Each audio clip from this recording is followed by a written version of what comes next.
branch was United States Marine.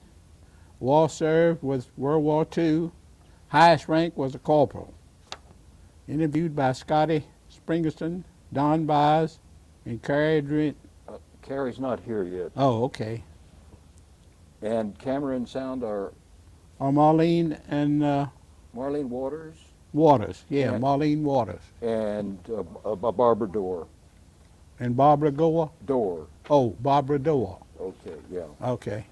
That's good. Well, I think we'll start off, excuse me, Bernie, with your reaction at the time of Pearl Harbor. That was the big event, of course, that introduced you to war.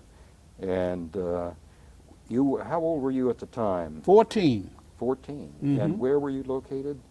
I was located in Amherst, Virginia, and we were playing cards. It was about 1:30 in the afternoon, and it came on the radio and so forth that they were really upset. And Yeah. who was they? The people that I was staying with. Yeah. And what were you were playing cards at the time. What was your reaction to the news? Well, at that particular time, I mean, the war just didn't dawn on me. You know, it was at that age. It just didn't dawn on me. So, but anyway, I happen to remember that date. Yeah. And how did others react? Your family and your friends? What the older people? I guess you were with friends. They were, yeah, we were friends, Yeah. older people. Were they aware of where Pearl Harbor was located? Yeah, I'm sure that they were, but I don't know that, you know. So, And at that time, you were living in Amherst, Virginia. Amherst, Virginia. And what was the next step? At that time, I imagine the news of Pearl Harbor, how did that affect your life? Did it affect it at all?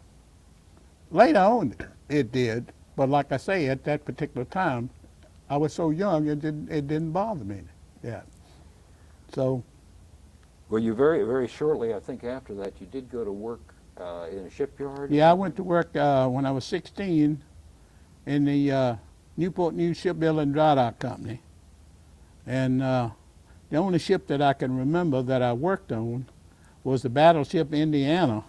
And there were several carriers, but I don't remember the names that I had worked on. Let's hold it Okay, right there. yeah. Let's hold it right there. It's best if you put that down and if you look directly at Don, because all we're seeing is the top of your forehead. Oh, okay. And so, you know, it's better if you just try to respond Well, back I got him. to lean over a little bit so I can read it. Well, no, he's gonna ask you the questions. Just Oh, okay. respond to his questions. Oh, Yeah, okay. that's right. I'm going to read the same thing, and as I say, anytime you want to deviate from it, that's fine. Okay, But all right. don't worry about that. Just I'll ask you the questions, and then you can talk. Okay. Okay. So you went to work for what shipyard was it? Newport News Shipbuilding Dry Dock Company. And what was your job? I was a sheet metal mechanic, helper. Okay. And what did that entail? In doing sheet metal work, ventilation and stuff of this nature. And we used to put seals up under the battleship Indiana where the gun turrets were and so forth and all. Okay. And what ships did you say you were working on? Battleship Indiana is the only one that I remember. I had worked on some carriers, but I don't remember the names of them that was at that particular time. And what time was it? What year was this and the time of year? Well, let's see, I was 16, so you'll have to take it from there. So I don't know exactly. And how long did you work there at Newport News Shipbuilding? I can't remember that either, because like I said, all I know is that I went to work for them, Okay. and when I was 16, so I didn't subtract all that. Well, at some point, you decided to go into the service. Yeah, believe. I was either to be drafted. Instead of being drafted, I just went ahead, a friend, buddy of mine, and we did and joined together. And where was it that you signed up? Right there in Newport News. Yeah. And which service did you choose at that time? Marines? And why did you pick the Marines? I don't know. I just fell in love with the Marines. You like the uniform. Okay. And what was your first, after you enlisted, what was your first assignment? You know, after we got in, Mhm. we went to Paris Island, South Carolina. And what was the training like there? I think it was excellent. In fact, it made me a whole lot better person because it brought me in place as far as I'm concerned. Yeah, it helped me a whole lot. Were you getting specialized at first you were just getting boot training? Yeah, right? we're just getting boot camp. And then were there any special courses that you took after boot camp? No, we went up to Camp Lejeune up there for the advanced training and so forth. And go ahead. No, you go ahead. All right. So anyway, we went up there for advanced training. I think we was up there about 6 weeks. 6 weeks.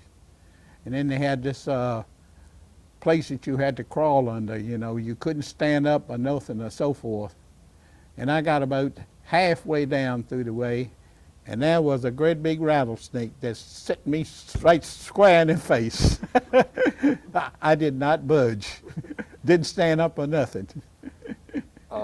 What happened to the rattlesnake? He finally went away. But that was one thing that I remember for that. So, I'm sure that was a scary moment. yeah. And so you remember how long you were at Paris Island? I think, Paris Island, I think was 13 weeks. I think. I'm not sure. But I think boot was 13 weeks. Okay. And then Camp Lejeune was 6 weeks. That was the advanced training. And do you remember anything about the drill sergeants at either Lejeune or Paris Island? You had I remember the one we had. Man, he was something else. where was that? Huh? That was in Paris Island. And what was it about him that impressed you? That was what? What was it about him that impressed you? I don't know, but he really put us in that because things that we would do to make us more or less to work as a unit. And I remember a couple of them because sometimes they would take us out in the boonies, and if the flag was flying, it was considered too hot. But he would take us out there in the back anyway. So anyway, this captain had saw us out there and so forth. So anyway, he had us to come in to make an inspection, so forth. And one guy in our outfit, he told me, he said, well, he didn't have time, sir. So anyway, we got up the next morning and so forth. That drill sergeant came in there and he would say, we're going to see that you have time from now on. And he got us up at 5 o'clock in the morning, and we went out there and did rifle push-ups. I mean, at least 200, maybe, I think one time it was 500 rifle push-ups. Yeah. And everybody had to do that because the one fella said he didn't have enough time? Yeah. So anyway, he told the captain, he said, I'm sorry, sir, I didn't have time. And he was the only one in the outfit that was like that. I think it was 74 in that platoon at that particular time. Well, that must have gotten you in pretty good physical shape. Oh, I was in the best shape I'd ever been in my life at that particular time. And after that, after you got through with your training at Camp Lejeune, what do they call that again? That was Camp Lejeune? Yeah, Camp Lejeune. And where's it located? That's in North Carolina.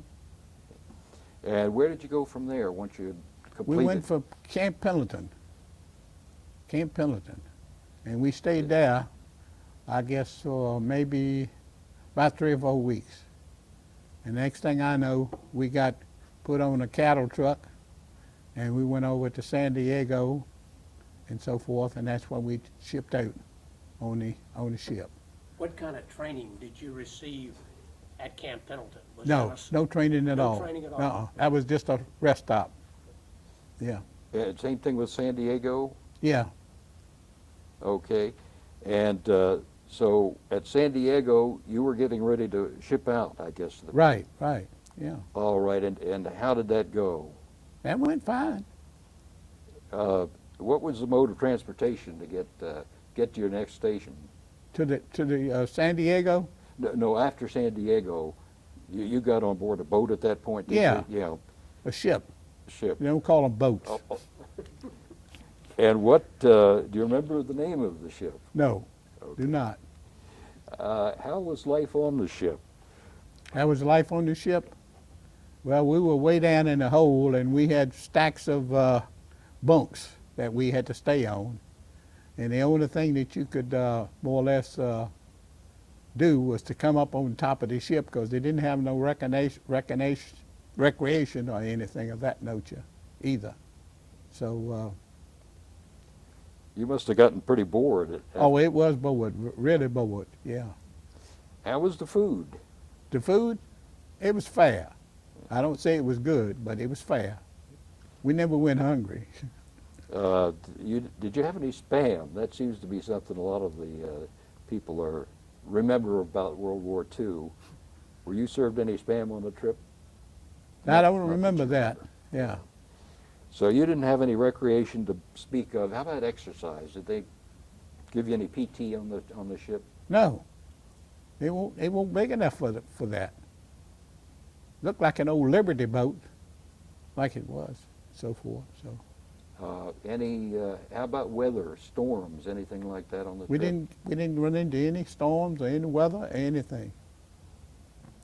All right. What was your next stop on that trip? The next stop was Hawaii, and we stayed in Hawaii, I think, for about 30 days. 30 days, and we lived right on the ship. We never did get off the ship or nothing or anything at all. We lived right on the ship. So I don't know whether they got supplies there or what or anything. And again, you didn't have anything to do on the ship. No, not a thing, Okay. except play poker Uh, and cards. Did you make any money? Huh? Did you make any money? No, what I used to do is I used to loan the other people money, and they have to pay me back. With interest? Huh? With interest? or- No, I just loaned them the money. They paid me back. Yeah. Yeah. And, well, after your stay in Hawaii, off Hawaii, not in Hawaii, but Right in Hawaii. well, in the Pearl Harbor, I Yeah, guess. in right. Pearl Harbor. Yeah. And limited to the boat. I'm sorry, to the ship. After that, where were you headed after the ship left Pearl Harbor? Now, having a head for that, we went to the Marshall Islands, and we was a cleanup, just to clean up the beach and so forth and all that and everything. And I think we stayed there maybe about 3 to 4 weeks. I'm not sure. And you said beach cleanup. Was this after a landing there? After the Japanese had landed, yeah, because after the war that they had, because like I said, we just went there to clean up. Okay, you were cleaning up what was left after the Jap invasion, which we had driven off, I Yeah. presume. I remember lots of times of sticking my bayonet through the coffee used to come in these big 5-gallon, looked like 5-gallon containers. I remember taking my bayonet and sticking right into that can, and just, it was wasted. It was gone. But that's what we had to do, was clean up the beach and so forth, and everything was around. And how long did, what time was that? Do you remember when it was? Okay. And so you lasted what? How many weeks were you doing that? I would say we were there about 3 weeks. About 3 weeks. Yeah. Okay. And basically, when you got to the Marshall Islands, what was the mission at that time, the main mission of the Marines in this whole Pacific theater? I was assigned to the 3rd Marine Division, 3rd Marine. And what was their job, basically? We were assigned to the 3rd Marine Division, and we were scheduled to be, it was training for the Iwo Jima landing. And we was considered to be the 5th wave to hit Iwo Jima. Fifth wave. What were you thinking about that? I really didn't concentrate on anything of that nature, if you want to know the truth. So it was just a job to be done, and Right, it was just a job to be done, and I done what I was told to do. and so you actually didn't participate in any major invasion. No, You were getting ready to go on the Iwo Jima. right. We Uh, were training to hit Iwo Jima at that particular time. And then what happened to you? You didn't make the invasion. No, the day before we went to Iwo Jima, there were 7,500 people out there on the field, and they called out 160 people, which I was included in that 160, and we were going to be the guards for Admiral Nimitz Headquarters. And Admiral Nimitz was our commander-in-chief. Colonel Barrow was our immediate section for that. And then Captain Manous, he was, incidentally, used to play ball for the Washington Senators at that particular time. I remember him. Yeah. And so you were going to, what did they call the headquarters?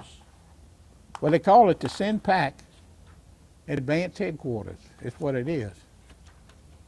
And at that time, it was actually moving, is that correct? Hmm? The headquarters, Nimitz headquarters at that time was They were moving from Hawaii to Guam. That's what they were doing. He was moving his headquarters from Hawaii to Guam. And what did you think about this assignment? Did you think that was a good one, or? I think it was wonderful, because we got to stay in Quonset huts. We had better food. We knew everything that was going on before anybody else knew it. I mean, because we were right at the place where the information was, you know. Well, you had mentioned something about a proper salute. Do you remember that Oh story? yeah, we had a colonel. His name was Colonel Barrow, and he had told us. He says that if any time that I do not give you a proper salute, would you please let me know? Well, we had this old guy. His name was Red Nia, I think. Anyway, he was a redheaded. So he said, Colonel Barrow, he said, you did not give me a proper salute. Said, man, that colonel turned around and he brought up his hand and so forth and went on down the way. Okay.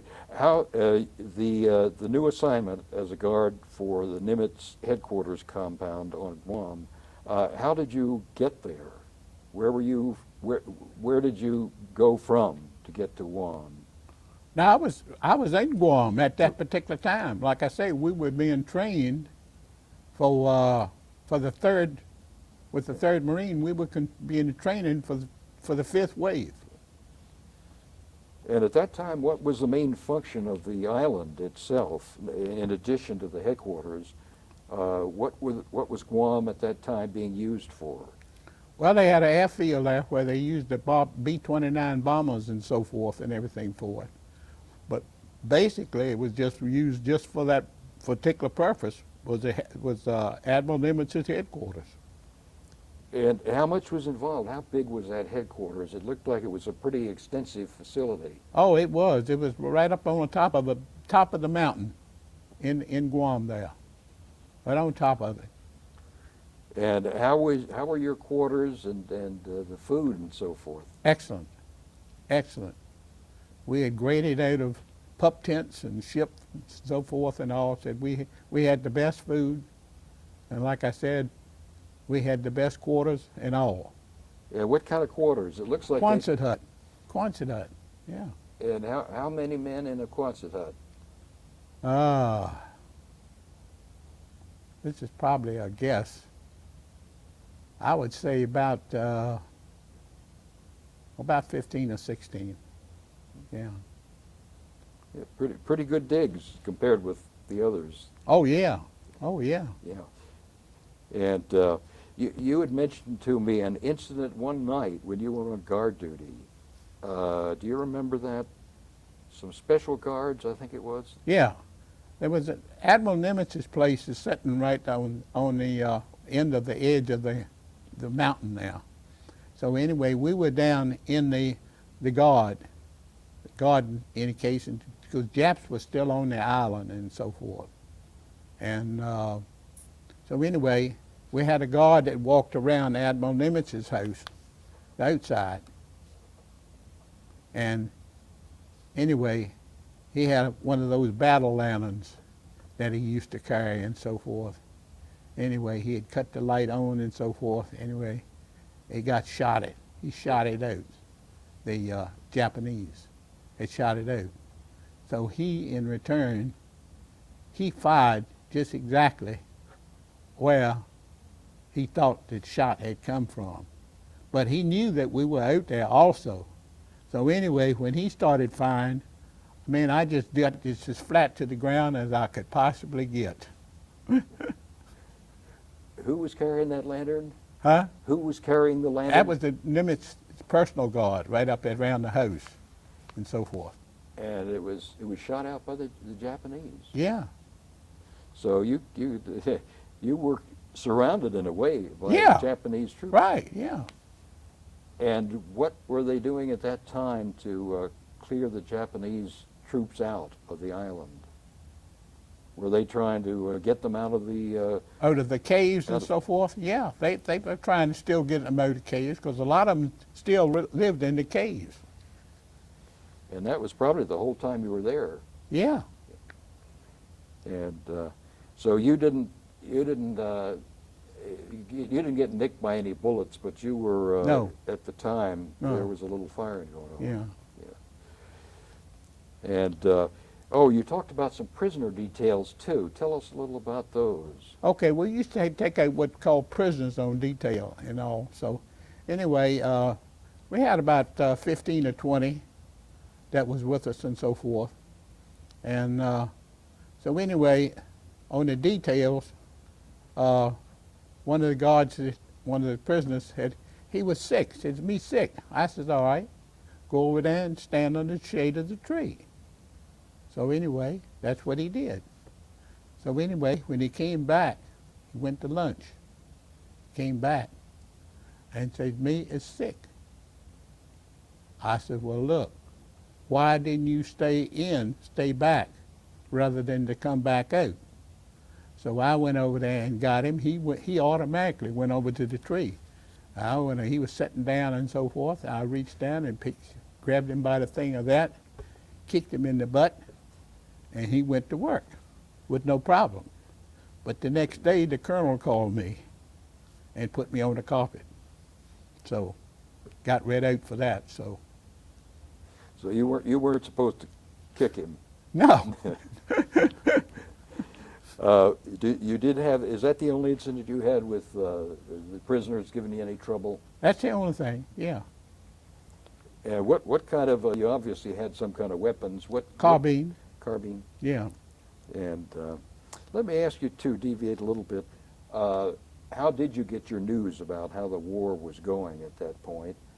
Well, it was just automatically there. I mean, you know, it didn't take long, because everything came right through that to everybody, to the top command. So It was basically word of mouth. yeah, Basically. word of mouth. But then they had a little Navy newspaper they used to put out too. And so at that point, Iwo Jima had been invaded. Is that correct? Yeah, Iwo And, Jima had been invaded. So A lot of our friends that came back and so forth had been legs were shot off. Some of them were killed and all that. And so basically, the news that you got about the war was that it was going well, but it was still a tough fight. Yeah. You also mentioned some notable visitors to Nimitz Headquarters. Do you remember who they may have been? Well, they used to come in at nighttime, and I was on guard duty at that particular time. That's right as they come up at the mountain and so forth. And that's when General MacArthur had came through that night. So I didn't know it was exactly him until somebody told me. But like I say, all I did was wave him on through, you know. You did have to check credentials and so forth, I guess, at a gate of Yeah, some kind. right. And In other words, couldn't be certain people allowed to come up there. And who else? There was another famous visitor, of somebody, the Nimitz. Oh, that was in the daytime. Gene Autry was a good friend of Admiral Nimitz. And I got to see him, and he was up there pitching horseshoes with Admiral Nimitz. Who won? That I don't remember. Because it's quite a bit of distance from the end edge of that to where Nimitz's live. So I gather at that time you weren't under a great deal of hostile fire. Is that right? I would say we were, when we were out like that, we was exposed more so than any other time. Yeah. So there was a chance, again, there might be some sniper somewhere that would take a shot while you were out there That's true. on patrol, or Yeah. when Nimitz was out there playing horseshoes. Well, that's true too. Yeah. And let me ask you, any of your friends get wounded or? Yes, we a lot of them did. And were they with your original outfit, the group that was going to be landing, of course, on the Right. team? Yeah, they were the original bunch. And did you lose any of them? Any of you? I'm sure we did, but like I say, I'm talking about the ones that we knew, and all. Yeah. That was like that. Well, one big event that took place about that time, you're getting close to the end of the war, was the death of President Roosevelt. Yeah. Do you remember where you were? And Yes, I was doing guard duty on one of the buildings there where we had supplies in and so forth and everything. And that's when we got the news of that he had died. What did that mean to you? I guess at that time, but since you were doing your job and relatively young, may not have had a tremendous impact, but how did you feel about that? I was really hurt about that because that's all I'd heard ever since I had been growing up was Roosevelt, Roosevelt, Roosevelt. So he was very well missed. Very And well. that was your family? Huh? Your family basically had talked about President Roosevelt? Oh, yeah, yeah. Yeah, he was a friend of a lot of people, Yeah. people. And I might ask you too, because very shortly the atomic bombs were dropped on Japan. Hmm. How did you get the news, and again, what was your reaction? Like I say, when they did that, I said, good, maybe we can get them out and then we can go home, you know. So anyway, but like I say, they had a little newspaper, what they call the Navy News. They used to publish it out. I wished I'd have brought one. I've got one. I got 2 or 3 of them at home. But to have a Navy News that was put out daily, and that brought us up to date on everything. So you were glad that it looked like the end of the war was somewhere Right, close by. close by. Yeah. And after the end of you continued your guard duty there until the end of the war. Mm-hmm. And after that, what happened to you after the end of the war? After the end of the war, well, they told us it was time to go home. The ship was going to go down, so in other words, Nimitz had closed down his headquarters and so forth and all, and that. So anyway, next thing I know, they were telling us to pack all of our stuff and everything and go get on the ship, go back home. And at that time, probably was Nimitz still there, or he had already left?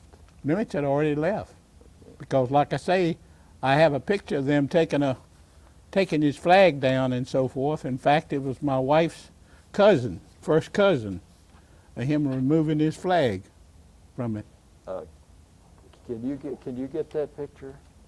Yeah. And what was that again? The picture? What's it? That's the picture of Admiral Nimitz's Sinpac quarters, and Gus Barlow, which was one of my wife's first cousin, was taking it down. That's removing the flag for him to leave. Okay. And you might also, at this point, we might show some of the picture of the whole compound on Guam, Nimitz Headquarters. And I can point out some of it. Tilt it this way a little bit. Which way? That way.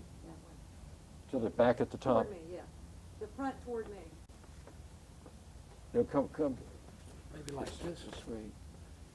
You want the front down to keep the reflection off. Oh, Yeah. okay. And this is, you made these notes, I think. Yeah. Nimitz home, and this was your quarters over here, the Quonset huts. I Right, believe, yeah, and uh-huh. these big buildings are the administrative buildings. Yeah. And that's on the top. Where is that located? That's located up on top of the mountain of there in Guam. Okay. I presume that those hills around the compound were pretty well cleaned out. They Oh, did- yeah. Mhm. Yeah. So that any hostile fire was coming from beyond that area. Right. All right, and what else? Got one more photo here. This is Try a that picture of the Weather Bureau, Weather SINPAC Advanced Headquarters, offices and so forth of that. I was looking for a picture of our group completely, but I never could find it. Couldn't find it. No. All righty. Well, the war is over, and you're on your way home again. You probably don't remember the ship, do you? No. Okay. It was good enough to be going home.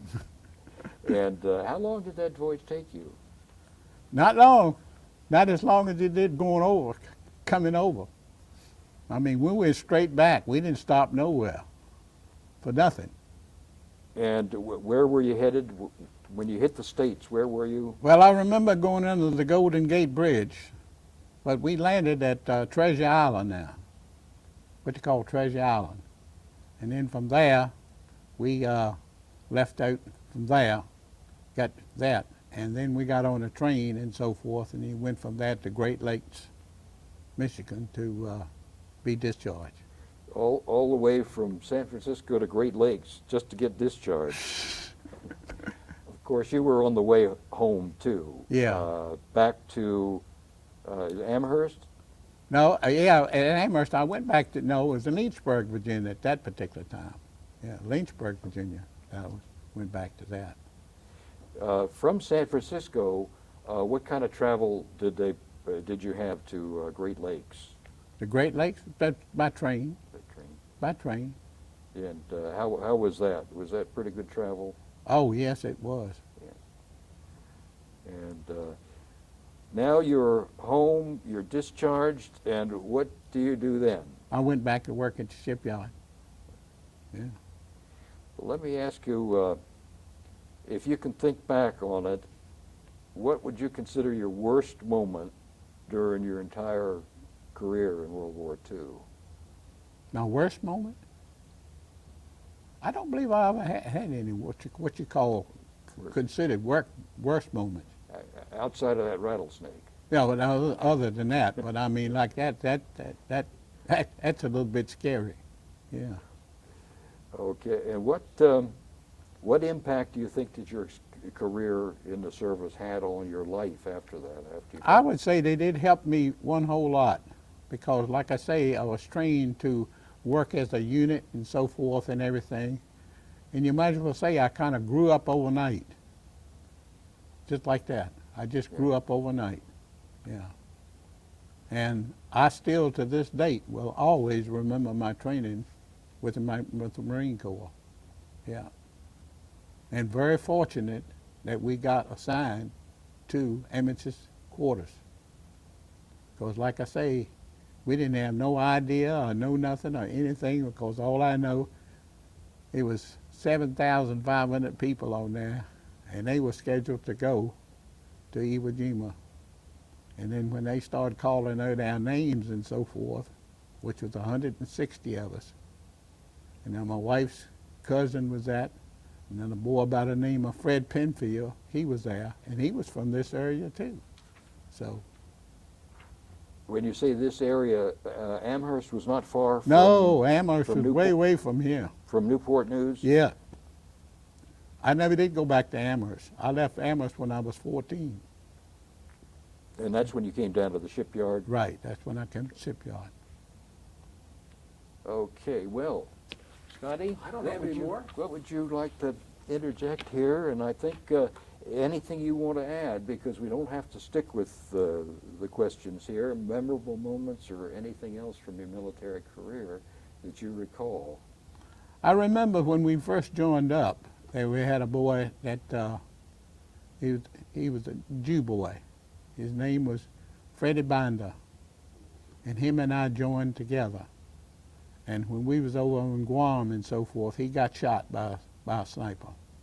So that was when we were training, you know, to go to Iwo Jima. But he got shot by a sniper at Guam.